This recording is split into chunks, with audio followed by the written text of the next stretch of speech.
Olá pessoal, tudo bem? Estamos aqui para mais um vídeo. Sejam bem-vindos, sejam bem-vindas ao nosso canal Dialogando com as Ideias.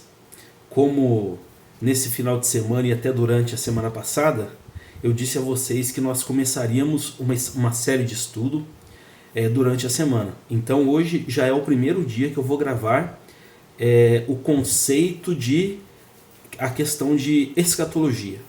Todo mundo tem interesse nisso, é um debate muito grande, coisas que são deixadas quase que de lado na igreja, fala-se pouco na igreja porque há pessoas que não conseguem digerir aquele pensamento e acaba ali se desligando ou deixando de ser membro daquela igreja.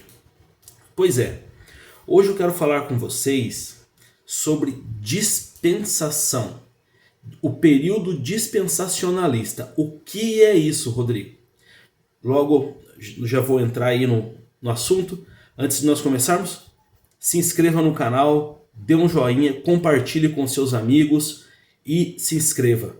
Eu agradeço do fundo do coração e peço a Deus que retribua em dobro para vocês, ok? Quero também agradecer aqui a todas as pessoas que estão se inscrevendo no canal aí, tá? Tá aumentando. Eu fico muito feliz, muito lisonjeado pelas mensagens e tudo mais. Então vamos lá. O que é o período dispensacionalista? Pessoal, dentro da teologia existe o fundamentalismo, que é um tipo de teologia, existe o liberalismo, existe o liberalismo e o neoliberalismo. O que são essas correntes? Veja bem. Os fundamentalistas, é quase igual na política, direita e esquerda. O fundamentalista é aquele que cria certas ideias e essas ideias constituídas dentro da mente dele, não há ninguém que atire. É aquela reta, é aquele rumo, é assim que vai ser e ainda ele vai mais além. Ele diz que Deus revelou para ele. Aí nós temos o liberalista. Muitas pessoas, 99,9%, com exceção dos metodistas, batistas, presbiterianos, essas igrejas pentecostais e neopentecostais vivem criticando uma expressão que não se encaixa dentro da palavra deles, dentro do contexto. Ou seja, a expressão neoliberalista ou liberal. O Rodrigo é neoliberalista. Ele faz isso, ele faz aquilo, ele fala... Gente, isso não tem nada a ver com comportamentos pessoais.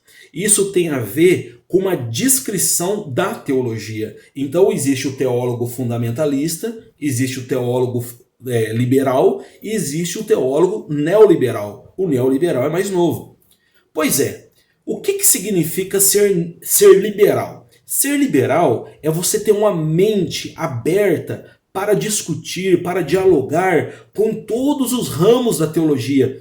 Assim, se cria a teologia da libertação, vamos dialogar. Se cria a teologia do processo, vamos dialogar. Se cria a teologia da prosperidade, vamos dialogar. Então, o liberalismo é isso, liberalismo teológico. Já o neoliberalismo, que vem depois, a palavra neo já fala que é o mais novo, que é esse é o mais chatado. Por quê? Porque eles pensam que liberdade teológica tem a ver com libertinagem. Liberdade teológica é uma coisa, libertinagem é outra coisa, meu amigo. Não confunda as bolas, não. Então, o Rodrigo é neoliberal. Eu sou neoliberal. Eu sou neoliberal. Por quê? Porque eu dialogo com as várias vertentes da teologia, nos ramos do iluminismo, dentro das ciências, da antropologia, que também tem dentro da Bíblia, que nós precisamos estudar. Enfim... Ser neoliberal é isso. Ser neoliberal é dialogar com as ideias. Agora, fundamentalista, não. É aquele fundamento. A palavra já vem disso. É aquele fundamento pronto e ninguém tira da cabeça dele. Pois é, em rápidas palavras, foram essa introdução que nós fizemos aí acerca do fundamentalista, do liberalista e do neoliberal. Pessoal, aonde está escrito a palavra dispensacionalismo na Bíblia? Não existe. A palavra dispensacionalista não existe. Mas, então, de onde que você tirou isso, Rodrigo? Não fui eu que tirei. Quando a gente abre as escrituras sagradas, e isto é um meio de se ler, preste muita atenção, fica comigo até no final do vídeo, para você aprender, cada vez que você olhar um vídeo meu acerca das escrituras, você vai perceber consigo mesmo ou consigo mesma que você vai começar a olhar com uma ótica diferente, com uma visão diferente que ainda você não tinha.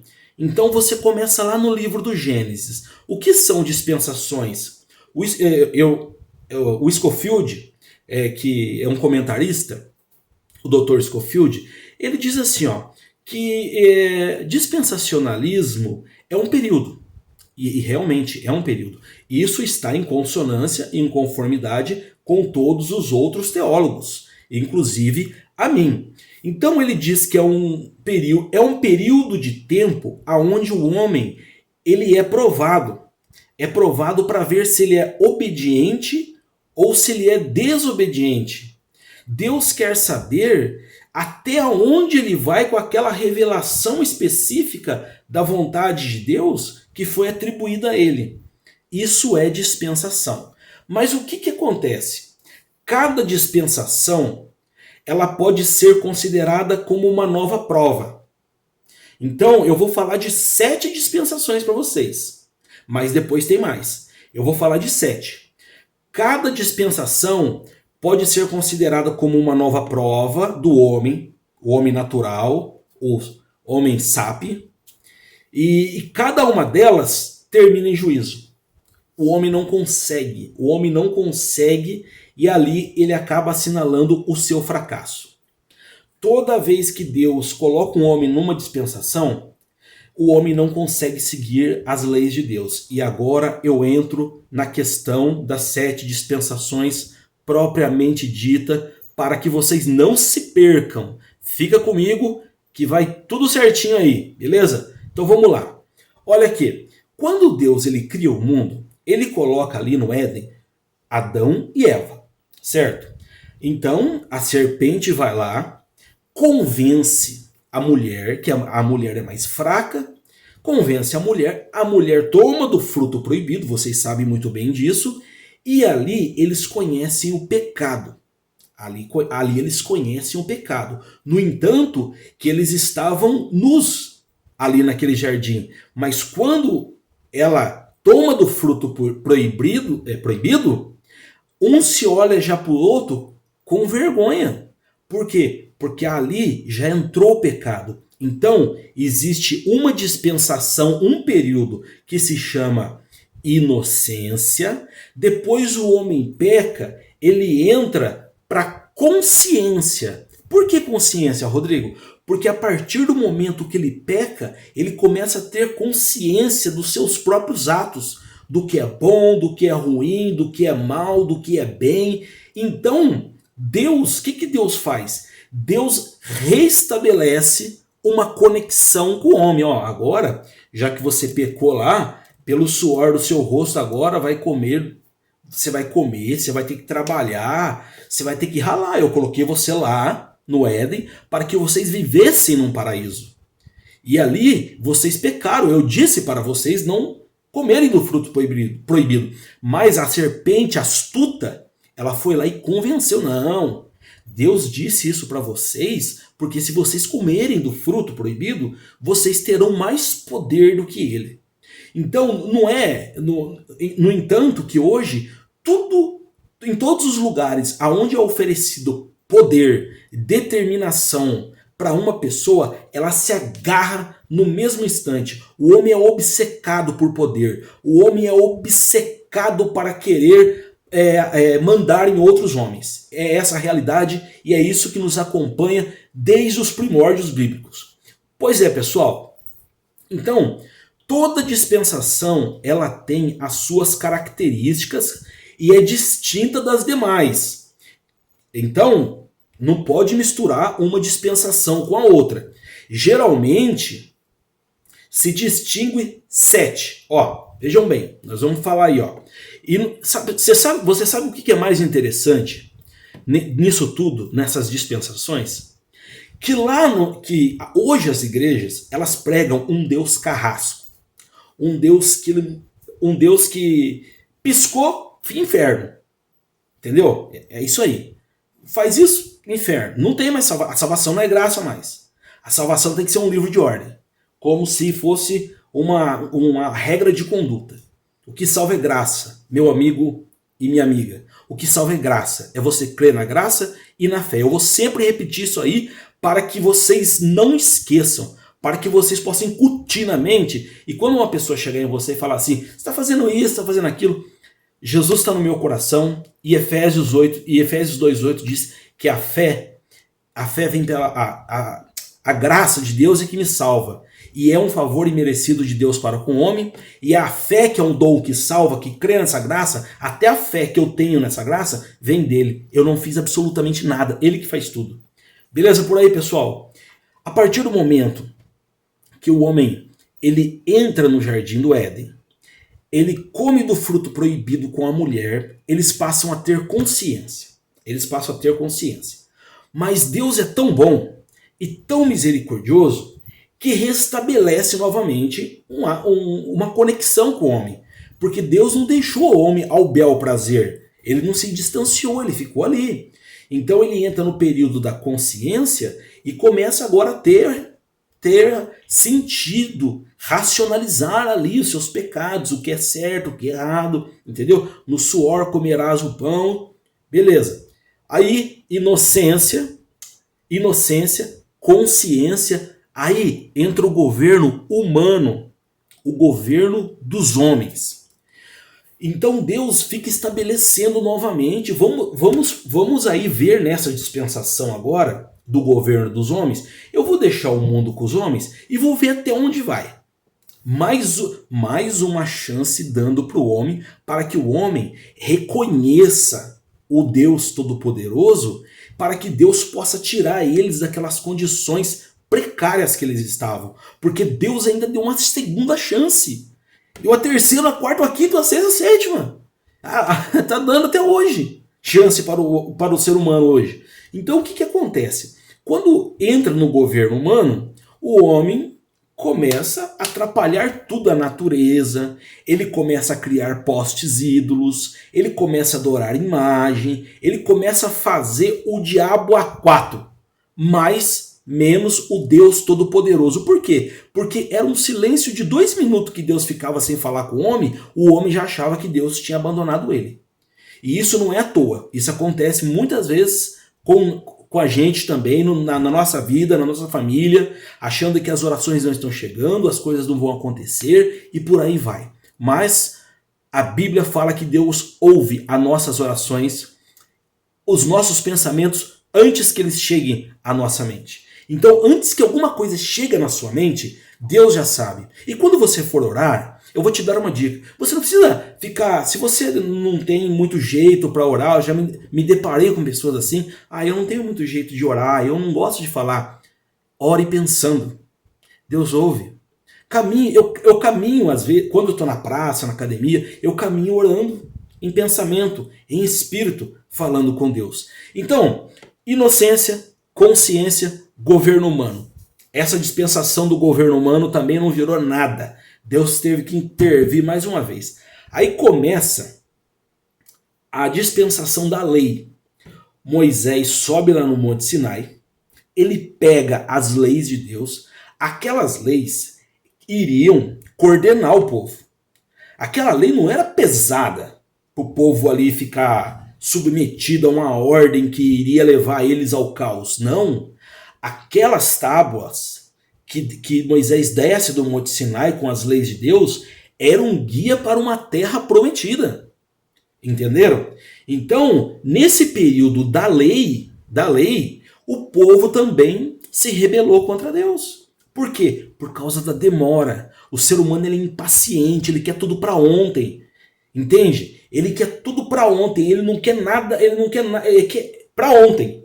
Então Deus diz assim, olha, vocês vão por esse caminho, pega assim e fala assim, ó, vocês vão por esse caminho, por essa lei aqui, que vocês vão chegar à terra prometida que eu preparei para vocês. Mas o que acontece? Mesmo assim, há desobediência também nesta dispensação. Então houve desobediência na inocência, na consciência, no governo humano, aí entra a promessa ou o governo dos patriarcas. Também não virou nada, foram submetidos a este período aí, também não virou nada, o povo continuou pecando, o povo continuou adorando outros ídolos, então Deus não tinha mais o que fazer. Não tinha um justo sequer. Porque se tivesse um justo em meio a esse povo, Jesus não teria que ter vindo. O Deus de Israel não precisava ter encarnado em Cristo para morrer por nós. Bastasse seguir a lei de Deus para que Jesus não precisasse vir. Então, o que faz nessa hora? Inocência, consciência, governo humano, patriarcal, lei, né? E agora o período da graça. Nós estamos na sexta dispensação. A dispensação é entre a ressurreição de Cristo e a igreja. Essa se chama a sexta dispensação. Inocência, consciência, governo humano, patriarcal, lei e graça. Se eu confundir alguma aqui, eu peço desculpa, mas é isso aí. Inocência, consciência, governo humano, patriarcal, lei e graça. Agora, é isso que me impressiona. É isso que me impressiona. Que nós estamos na sexta dispensação e Deus vem tendo misericórdia para conosco até hoje, porque a palavra dele diz que as suas misericórdias, elas se renovam a cada manhã. Então, há alguns teólogos que são, depois disso, pessoal, amanhã eu vou tratar disso. Amanhã não, segunda-feira eu vou tratar disso aí, porque isso não para por aí. O que eu estou dizendo para vocês é um assunto escatológico. O que é um assunto escatológico, Rodrigo? Aquilo que está por vir ainda. É o que está por vir. Então, hoje eu falei sobre as dispensações. Agora, quando você abrir a sua Bíblia, você já vai ler assim, você vai começar pela leitura assim, ó. Gênesis, Levítico, né? Isso aqui é a lei, né? Ó, que o homem pecou, aquele começou a ter consciência nesse capítulo aqui, ó. Pelo suor do seu rosto comerás. Aqui Moisés ele recebe as tábuas com a lei. Aqui depois entra aí, ó, os patriarcas, papapá. Todo mundo desobedeceu, não teve nenhum justo. Davi foi lá e saiu com a mulher do rapaz, e Deus tirou o próprio filho dele. Enfim, Deus não achou um justo sequer na face da terra. Jesus Cristo precisou vir para morrer, foi um ato expiatório. O que é um ato expiatório? Sacrificatório. É um ato que ele morreu por você. As portas da graça se abriram porque Deus colocou o homem em 5 dispensações e o homem não teve caráter, o homem não teve possibilidade, o homem não teve fé, não teve coragem, não teve obediência para seguir os mandamentos de Deus, alcançar aquilo que Deus havia prometido para eles. Dentro deste estudo, pessoal, hoje eu não quero prolongar, dentro deste estudo nós vamos tratar a questão depois da igreja, que é a sexta dispensação, que entre a ressurreição e a igreja, nós temos aí o milênio. Só que o milênio nós vamos discutir depois, porque existe o amilenismo, o pré-milenismo, o pré-milenismo tribulacionista, o pós-milenismo e o pós-milenismo tribulacionista. O que é isso, Rodrigo? Esses também são períodos aos quais os fundamentalistas, porque o liberal e o neoliberal, eles não, a ideia não se encaixa. A ideia não se encaixa, porém, como nós dialogamos com as ideias, no entanto, eu vou pôr para vocês aí. Esses assuntos, esse tipo de assunto, dificilmente o pastor ele trata na igreja. Por 3 razões. Primeiro, a capacidade. Nem todo pastor tem formação que deveria ter.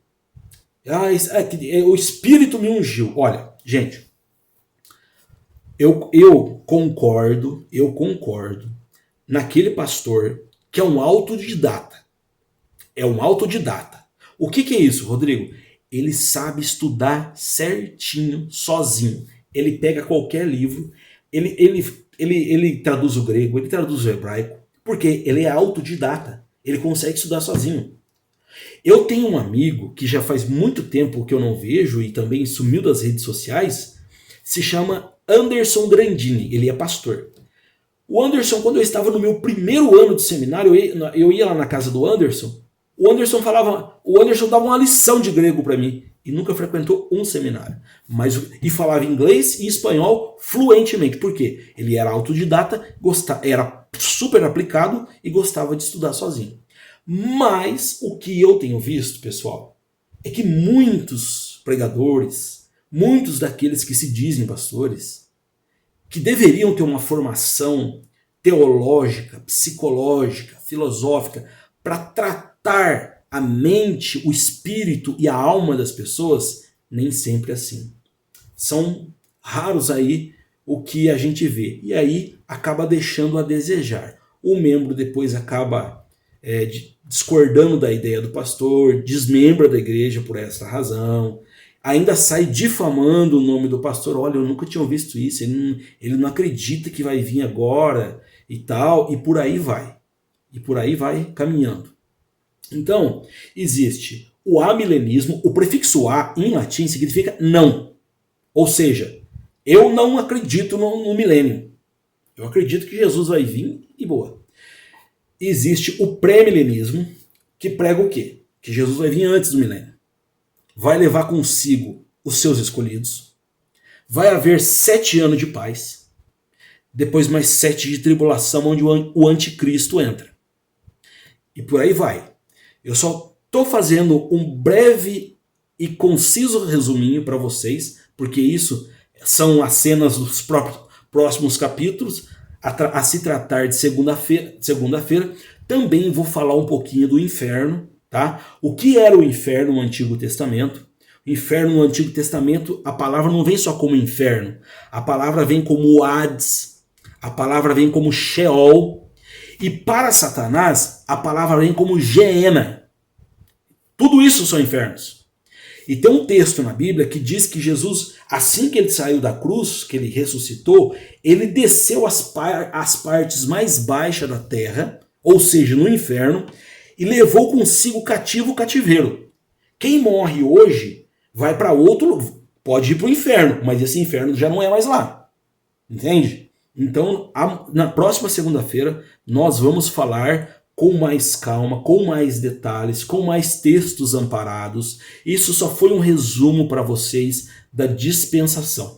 Dispensação. O que é dispensação? São períodos que Deus age com o ser humano para ver até onde vai a obediência. Se houvesse a obediência, o povo seria um povo que... Porque Israel é o povo escolhido. Nós somos gentis. Nós não éramos escolhidos. Só que o que acontece? Deus fala assim, esse povo ignorante, não tem fé, faço chover maná do céu, eu dou tudo para eles, não acredita, não tem fé, não faz o que eu peço. Quer saber de uma coisa? Eu vou abrir a graça agora. Agora a salvação é de graça. É só quem crê mesmo. Não vou dar mais leis para vocês não. Vivam o seu bel prazer. E agora, se vocês crerem, vocês vão salvo. Se vocês não crerem, aí vocês vão para o inferno. É mais ou menos assim, parafraseando. Então, pessoal, é isso por hoje.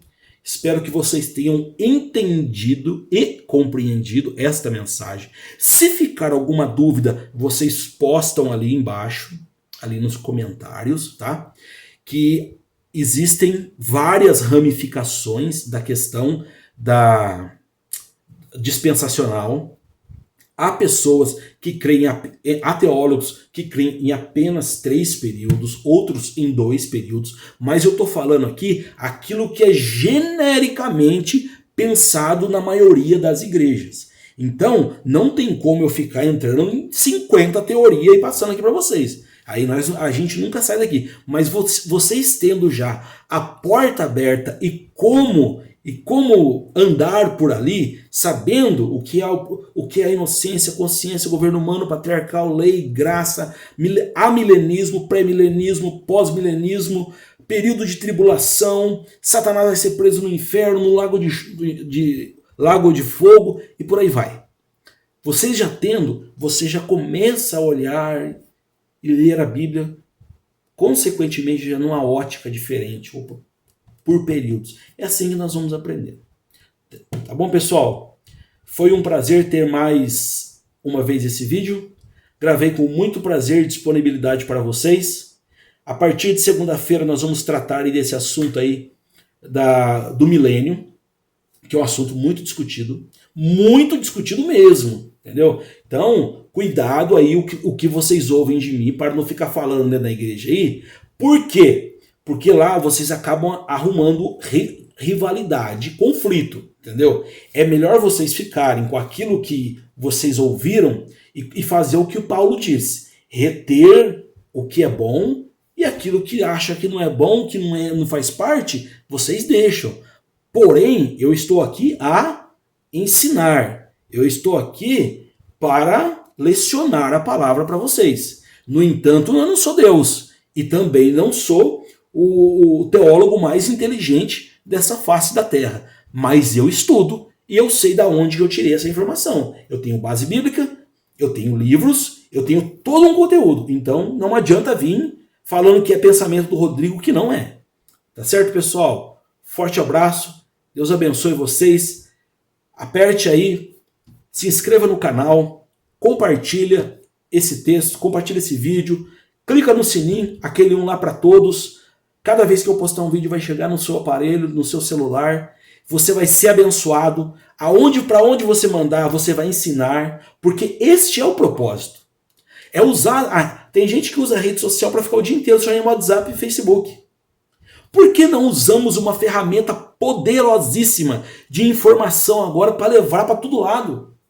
Esse é o querer de Jesus. Repito mais uma vez, Marcos capítulo 16, ide e pregar o evangelho a toda criatura. Mas naquele momento lá, Jesus estava dizendo ide porque não tinha essa tecnologia que nós temos hoje. Hoje nós gravamos e eu mando para grupo do WhatsApp, Facebook, você pode compartilhar na sua rede, no seu Instagram, isso vai viralizando, as pessoas vão aprendendo, vão tendo noção. Porque do que adianta ter isso aberto no Salmo 91 dentro de casa e não saber ler, não saber nada, não saber o que é um capítulo, não saber o que é um versículo.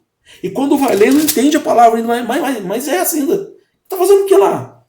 O livro em si, a Bíblia, é como os outros livros. A palavra verdadeira está aqui, ó. Eu vou contar apenas uma ilustração para vocês de uma cena que aconteceu aqui nessa cidade aqui. Eu não vou descrever o nome das pessoas por questão de ética, mas vou falar a situação. Houve aí um evento, certo? Um evento ecumênico. O que é um evento ecumênico? Onde vai cristãos evangélicos e cristãos católicos. Aí, sempre tem aquele pastor que quer ser mais do que os outros, enfim. Ele era um pastor pentecostal. Também não vou denominar a placa da igreja a qual ele pertencia e nem lá ele está mais. Acho que já está jubilado já. Pois é, ele deu a palavra dele. No momento em que ele estava ali ao lado do do frei, ele deu uma olhadinha assim antes de entregar o microfone, porque ele falou primeiro, o frei ia falar depois. E viu que o frei estava desprovido da palavra, do livro.